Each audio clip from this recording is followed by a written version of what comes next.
Hi, my name is Amanda. Today we're talking about idioms, specifically for business, work, projects, and studying.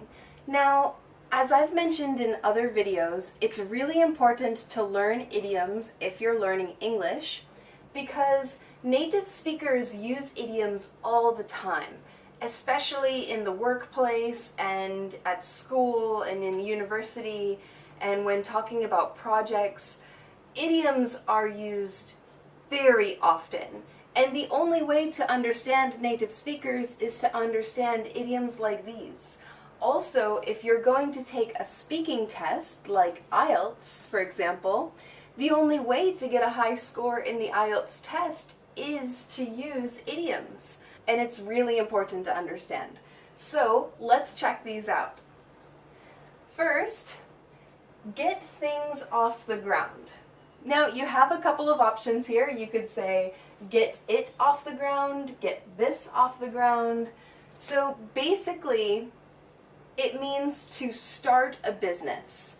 When you're just beginning, your business is not running yet, you don't have customers coming in yet, you can say, we need to get this off the ground. So we need to get this business running and started. So I thought it would be perfect to start with this. Get things off the ground.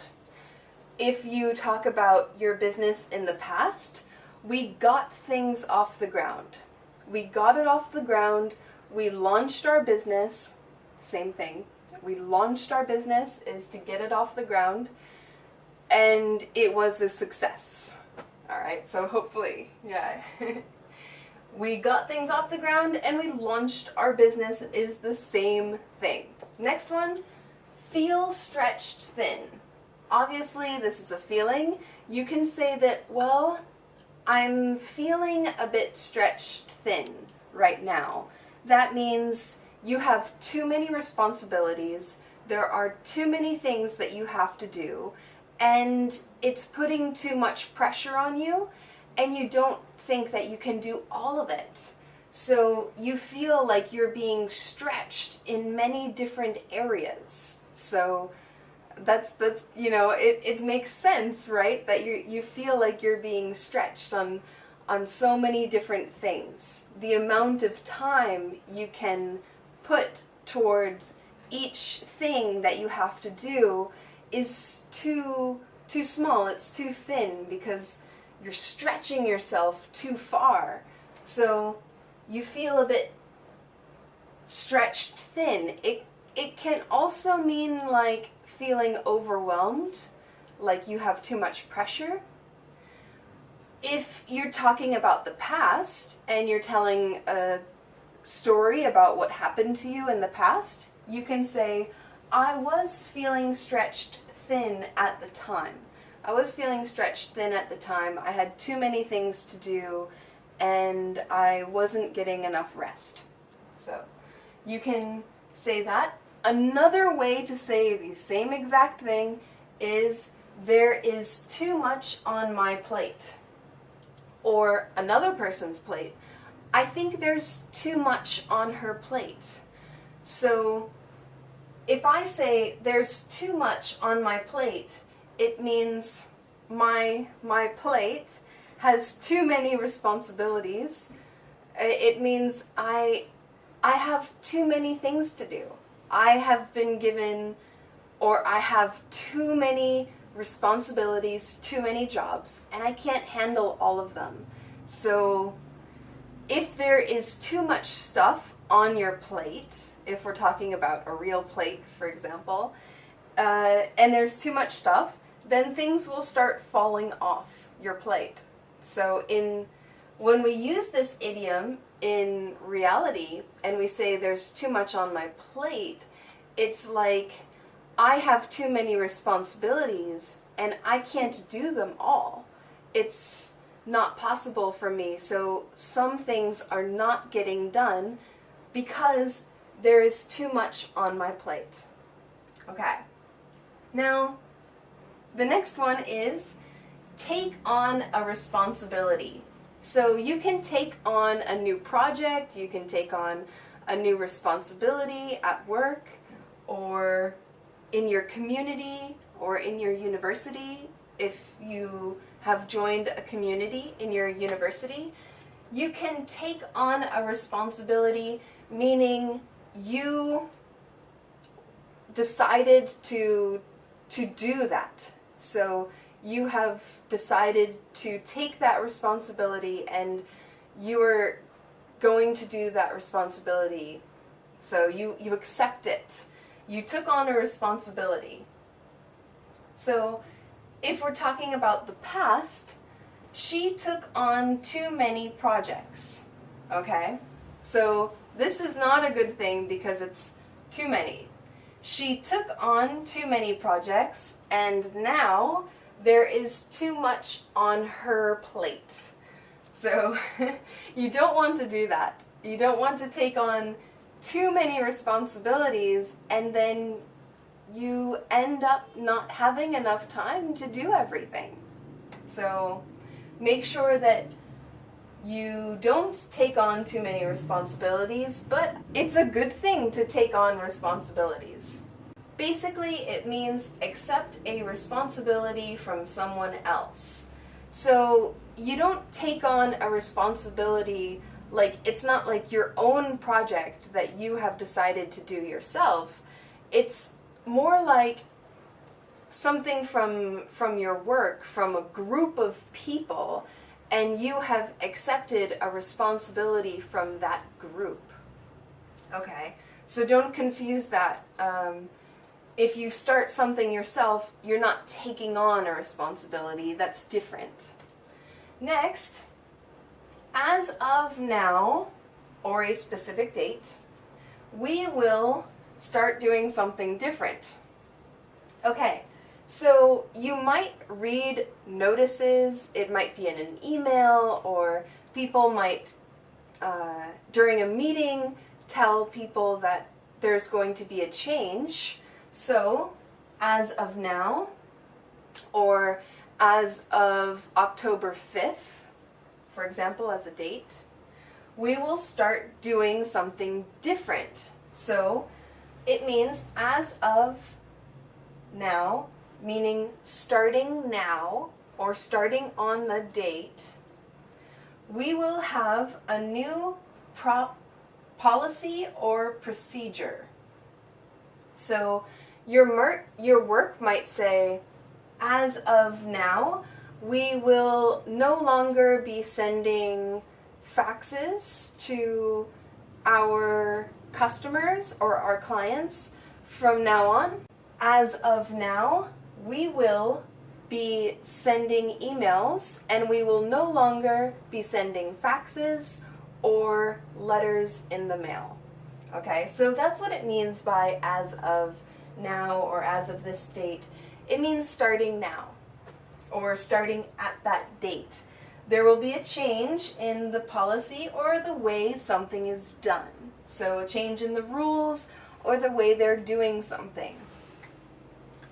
So in the past they did something different, but it's a change now. All right. Another way that they might say it, but it's less formal, is from now on, we will.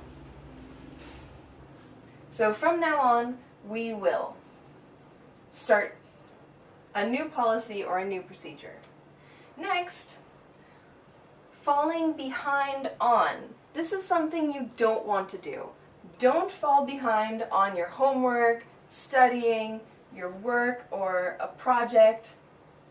It means that you're not getting enough work done. For example, if you have a project and it is due next week and you haven't been working enough each day on this project, then you're falling behind. You're not doing as much work as you should be doing. And so what you need to do is up here, and you haven't quite reached that yet. So you're falling behind on your work. So if we talk about the past, we fell behind on the project. So we didn't work fast enough and we fell behind. We weren't on schedule. So I could say, if I'm talking about a story in the past, we fell behind on the project, but as soon as we started focusing on the day that it was due, we worked very hard and we got back on schedule and we submitted our work on time and got a good score. We got a good result. So, if you feel like you are falling behind on something, you need to catch up. So that's the next one. You need to get caught up. That means, that means basically, if you're already behind on your work, you're not doing enough work, to get caught up means to reach the level where you should be at. So you need to catch up. If I have a homework assignment and I have to write 50 pages for my homework assignment, I had 3 weeks to do this, and it's already 2 weeks. Already 2 weeks have passed, and I have only written 10 pages. So I still have 40 more pages to write in 1 week. So clearly I am behind. I should have I should have so many more pages written by now, and I need to catch up. I need to get to that level where it's safe, where you don't have to pull an all-nighter. If you pull an all-nighter, that means that on the last night, the night before something is due, you don't sleep. All you do is work on that project or work on that homework assignment until you submit it the next day. That's not a good idea. Alright, don't pull all-nighters. So make sure that you are always caught up on your work, because it can be very stressful to fall behind on work. So the last thing is, things are on track. You want to make sure that things are always on track. That means you are reaching your deadlines. You're not behind, and you are not ahead in your work, but you're right on track. You are right where you should be, and the deadline is approaching, but you already have enough work done for your project. Okay, so I hope that's clear. You want to be on track. If you're studying for a test, make sure that you study every day so that you stay on track and don't fall far behind. But if you fall behind, make sure that you get caught up so that you will be on track. Okay? So I hope that's clear for you. I hope these idioms have helped you in studying English, and if you have a test coming up, these can also help. If you have any questions or would like to learn anything else about English, please post your comments below. And thank you so much for watching my video. Please subscribe to my channel to watch more videos on learning English and the IELTS test. Thank you!